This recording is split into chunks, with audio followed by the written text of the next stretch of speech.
From the headquarters of Telesur English in Quito, Ecuador, this is From the South, and I am Soini Gray.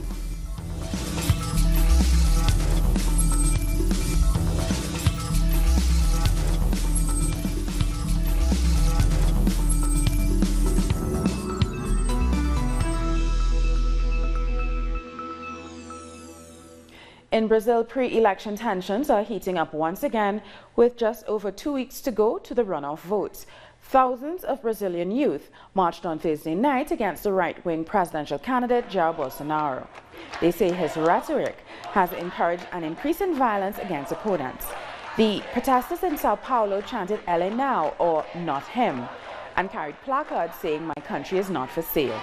They oppose both Bolsonaro's misogynistic and homophobic views and his neoliberal economic program of cuts and privatization. Being LGBTI, I am afraid of his supporters beating us up. That has happened to me. The election has divided the country amongst a population that after 4 elections is tired of a government in power and who wants radical change. This radical change is the far right. The far right defends Nazis, fascists, racists, homophobes, human rights ideals. A famous capoeira master has been buried in Brazil after he was killed by supporters of Jair Bolsonaro. Maudo Katende was stabbed to death after he expressed his support for the Workers' Party candidate Fernando Haddad. One man was arrested in connection with his murder. Several artists denounced the murder and other acts of violence apparently carried out by supporters of the far-right candidate. We cannot reduce Brazil to this barbaric thing. The murder of Moado Katende is a sign that one shouldn't forcefully follow in the way that other people blindly think. It is backwards. It is fear of responsibility in civilization. In a tweet on Thursday, the deputy leader of the Workers' Party, Paulo Teixeira, said that a car reportedly driven by Bolsonaro supporters blocked the vehicle in which Fernando Haddad was traveling. He said federal police intervened and confiscated the driver's license. Haddad has blamed his opponent Bolsonaro for either planting or failing to condemn what he called fake news. Bolsonaro also rejected Haddad's request to sign a joint commitment against spreading fake news in the lead-up to the runoff. And Jair Bolsonaro has skipped the first TV debate before the October 20th runoff, and he will likely miss the next one. Bolsonaro's medical team says he's still in recovery from being stabbed and was in no condition to participate in Thursday's debate. His doctors say he will have another physical evaluation on October 18th, and a decision will be made then on whether he will be able to participate in the remaining debates.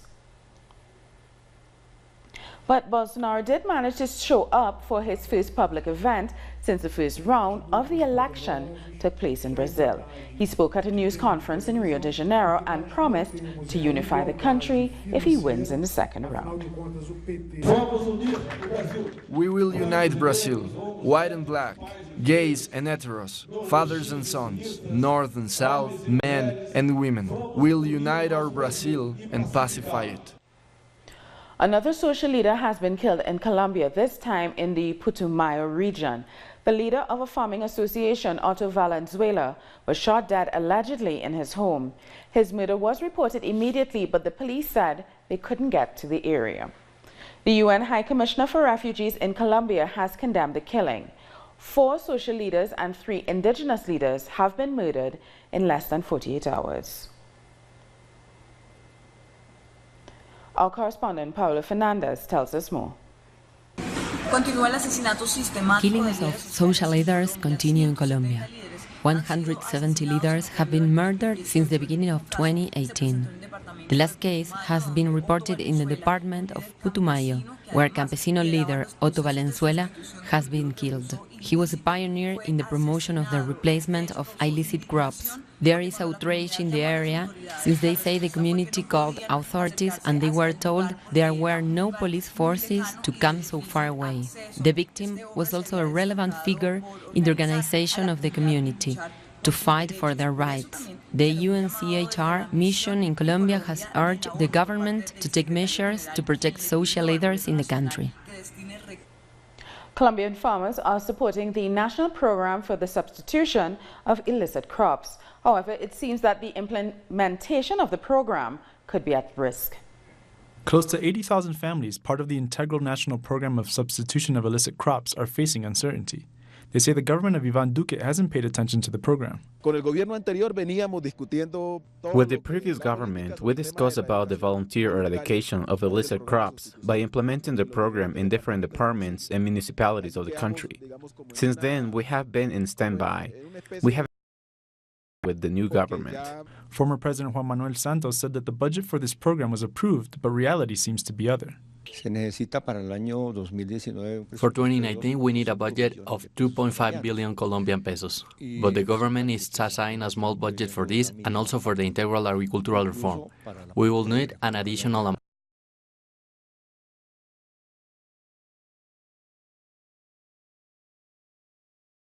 According to analyst Juan Carlos Garzón,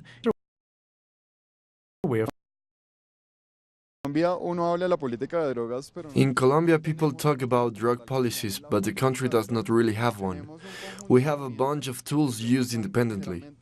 It will be a real challenge to create policies that work in the coming years. Meanwhile, social organizations have reported 43 leaders working on the substitution of illicit crops program have been killed. At least 12 people have died in landslides in the center of Colombia. Another 4 have been injured in the Marquetalia municipality. The landslides were caused by heavy rains that have affected the area for the past 3 weeks.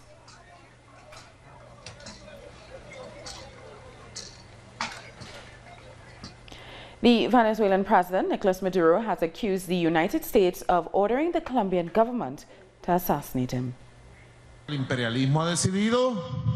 You know that, don't you?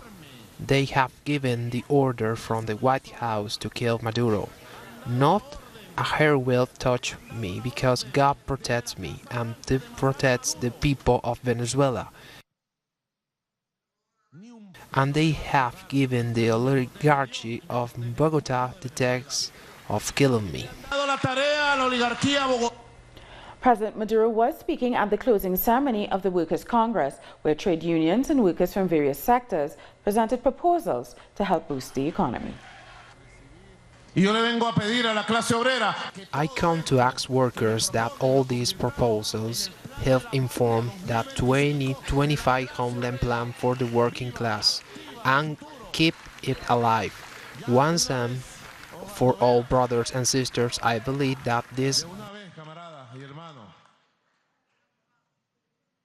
guidelines hold the power of positive transformation, and the Homeland Plan must contain at least 3 components from the working class. Economic transformation is a priority.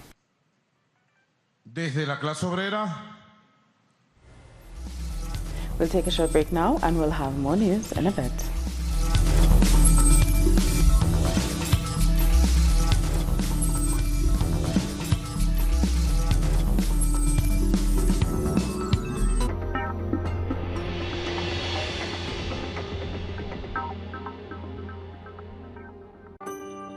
Enjoy our programming from Monday to Friday, where you'll find the best information on culture, innovation, conservation, human well-being.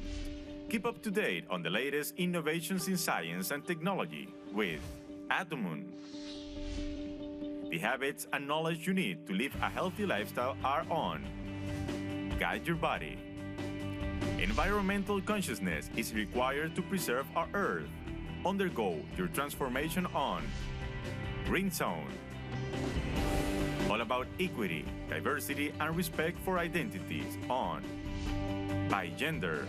Cultural manifestations, the art in all its forms, and the stories of real lives. Every day we feature a wide variety of content. Only on Telesur, the news source from Latin America and the Caribbean.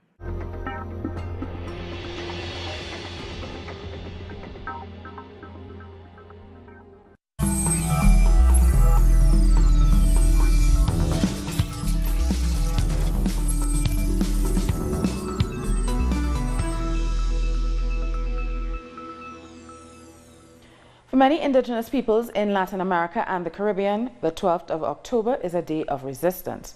For them, there is no reason to celebrate the arrival of Christopher Columbus in 1492. Our correspondent in Panama reports. This camp is still resisting the Barro Blanco hydroelectric project, a struggle that represents the abuses suffered by the indigenous peoples of the Panamanian Isthmus. They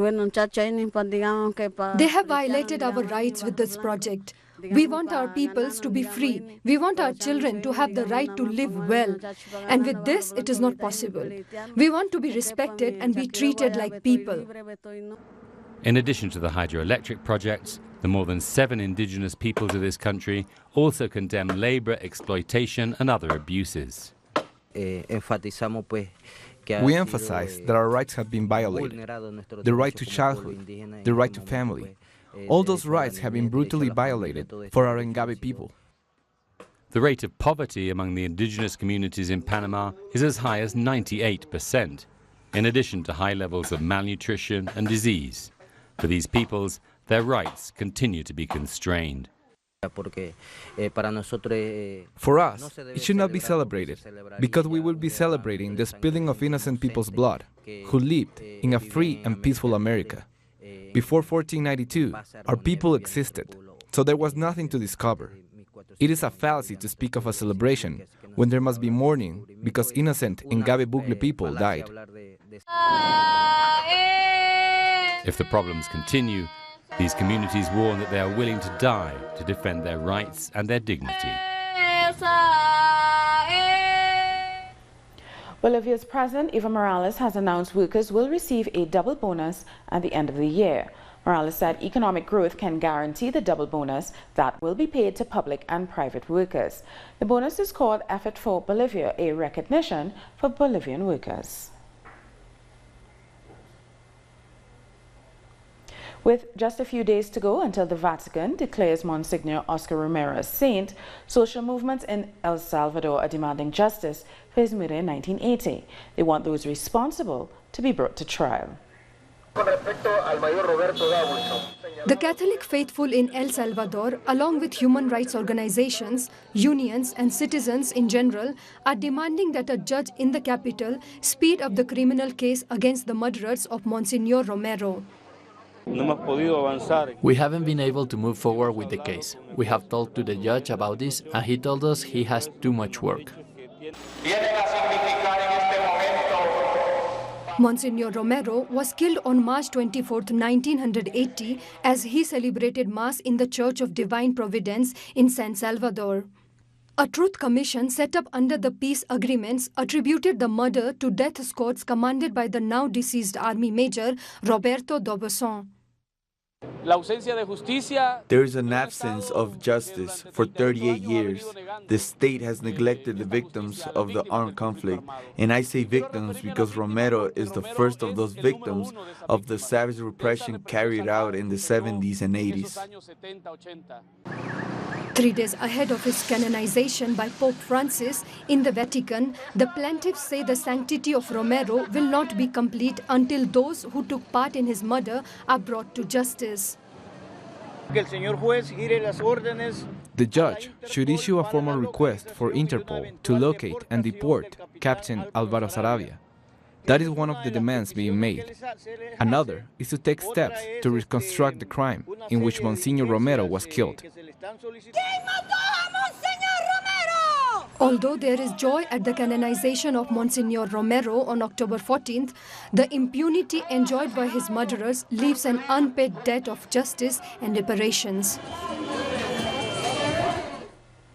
The construction of a new international airport in Mexico City has been the focus of community protests for years.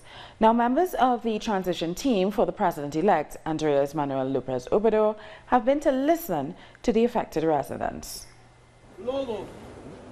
The green landscape that surrounds the community of San Nicolás Tlaminca has not been the same for the last 2 years. The company that is building the capital's new international airport has turned the region into a landfill of toxic waste. We are in a natural protected area of nearly 8,000 hectares. It was created in 2002 and it was clearly stated that in this area there should be no garbage dumps or mines.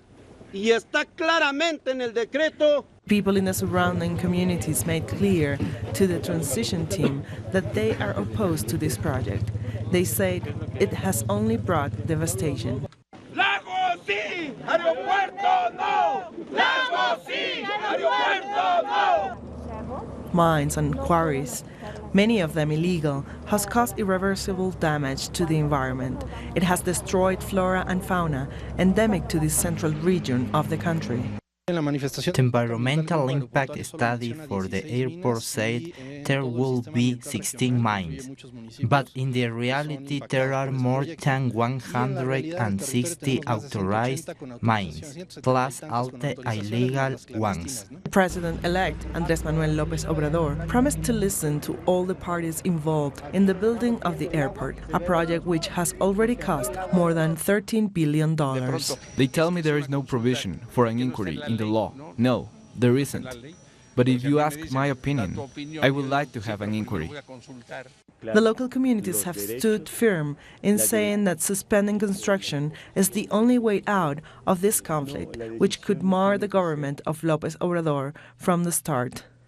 This project is causing a catastrophe, not only for the environment, but also for us, because the people who live here are not taken into account in this project, except as cheap labor. Businessmen, on the other hand, are defending what they say will be a pole of development for the country. As well as the airport itself, they are planning a network of toll roads connecting it with the Mexican capital, as well as hotels and shopping centers. And still in Mexico, people are protesting against the eviction of several traditional restaurants from a historic building. It's been brought over by developers who want to turn it over to fast food outlets. Our correspondent in Mexico City, Pablo Perez, tells us more. We're standing in front of the emblematic sandwich factory named Tortas Robles in downtown Mexico City. This eatery has been serving Mexican tortas to the citizens of downtown Mexico City for over 70 years. They're gonna lose their job very soon, along with the workers of the Café Trevi and El Café del Medio. Those are traditional downtown eateries that have been serving the people of Mexico for a long, long time, but a bank-owned company bought the building, and they're gonna evict them soon to build a co-working center, and they're gonna substitute the traditional restaurants with international chain fast food companies. So that's why citizens of Mexico City are demonstrating today against what they call a corruption between the building companies and the Mexico City's government that is allowing these evictions to be carried away, but also the erasing of Mexico City's history, well, and they say it's just for profit. We thank Pablo for that report. Now, Colombia has recovered 38 ancient artifacts. The pre-Columbian ceramic pottery was taken over a decade ago by a private collector in the United States. The FBI recovered the artifacts, which were illegally exported. The Colombian Institute of Anthropology and History will try to identify the pieces.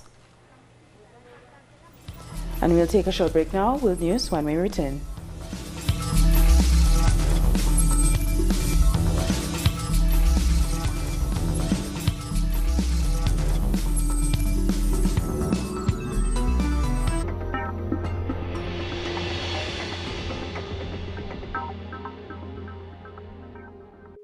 The Pakistani journalist Tariq Ali examines the mass media influence promoted by imperialism.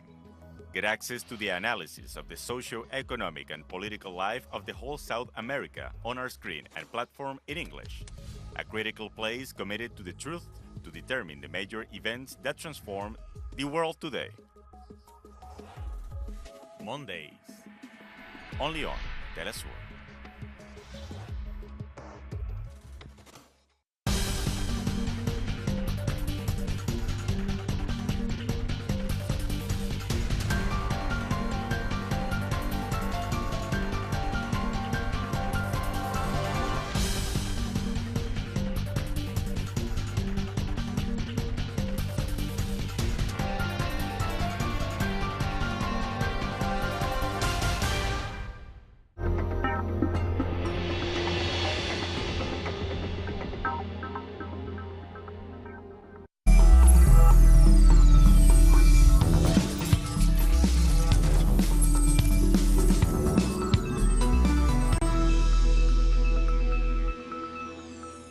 In Uganda, the death toll has risen to 34 and is expected to go even higher after landslides swept across villages in the east. Landslides were triggered after a river burst its banks following heavy rainfall. Rescue teams are on the ground, but they're finding it difficult to access some of the affected areas because it's still very dangerous. The Bududa district is prone to landslides. Former South African Foreign Minister Pik Botha, who was a key figure during the transition from the apartheid era, has died at the age of 86. He became the global face of the country's white minority government in the last years of apartheid until its end in 1994. He then served as a Minister of Energy under the presidency of Nelson Mandela. According to his son, Botha died at home after an illness. North and South Korea are to hold high-level talks on Monday at the border village of Panmunjom. The latest talks will be led by the South's unification minister. This is a follow-up step to President Moon Jae-in and the leader Kim Jong-un's recent summit. Ways to finalize and implement the Pyongyang agreement will be discussed at the upcoming meeting. At last month's summit, the Korean leaders agreed to resume economic cooperation. Kim also said he would invite international experts to watch the dismantling of a key missile site and the main nuclear complex if the U.S. took similar action. And in the United States, rescuers are still searching for survivors in the rubble of Florida's beachside communities. At least 6 are dead and over 1 million are without electricity as Hurricane Michael left a trail of destruction in Virginia and North Carolina. Major flooding and tornadoes have swept the area. In North Carolina alone, there were over 500,000 power outages on Thursday evening. Although Michael has been downgraded to a tropical storm, the National Weather Service warns that floodwaters are extremely dangerous.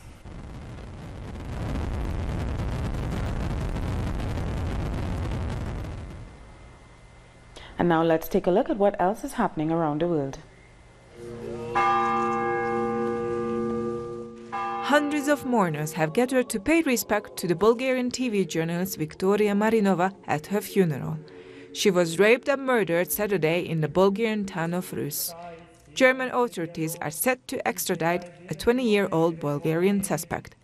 Severin Krashimirov, who admitted to have hit a woman and throwing her into a bush under the influence of alcohol and drugs, is expected to be on trial within 10 days.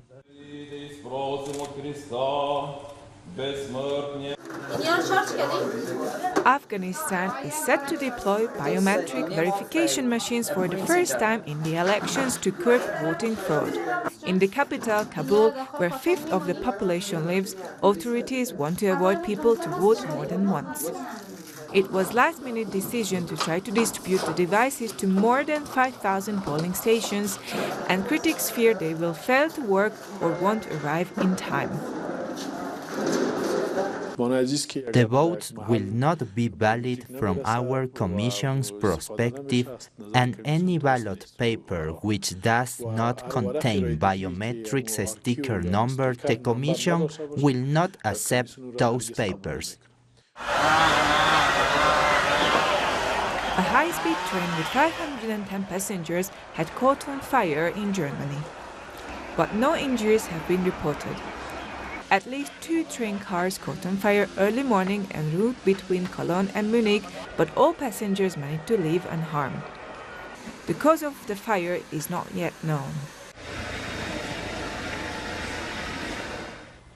Thousands of sculptors are putting finishing touches to idols for the upcoming Hindu festival of Durga Puja.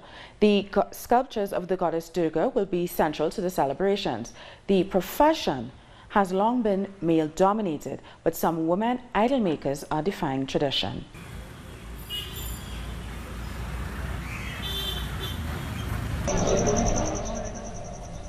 And we've come to the end of this news brief. For these and many other stories, you can find them on our website at telesiotv.net/English. And join us on social media, Facebook, Twitter, and Instagram. For Telesio English, I'm Suni Gray. Thank you so much for watching.